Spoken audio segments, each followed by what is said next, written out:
Does it only exist in 80s movies? Siyempre po, masaya para sa akin na ganun nga yung nangyayari. Kasi never ko naman po in-expect na mapapanood ako ng mga tao sa TV. But no. John Hughes did not direct my life.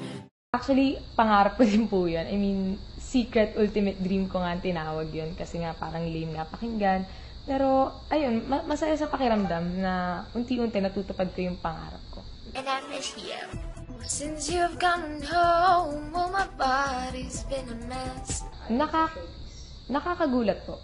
Para sa akin talaga. I mean, surreal po talaga yung nararamdaman ko and ang family ko kasi nga po biglang nandito na po ako. So, ayun, masaya po. Masaya. Hindi naman kasi lahat ng bagay nakukuha sa mabilisan. Siguro yung sa akin parang swerte lang ako na ganun yung nangyari. Pero yung mga ganyan kasing bagay kailangan pinaghihirapan. I mean, mag-start ka sa bottom hanggang sa, alam mo yun, unti-unti mong ma-reach yung dream mo.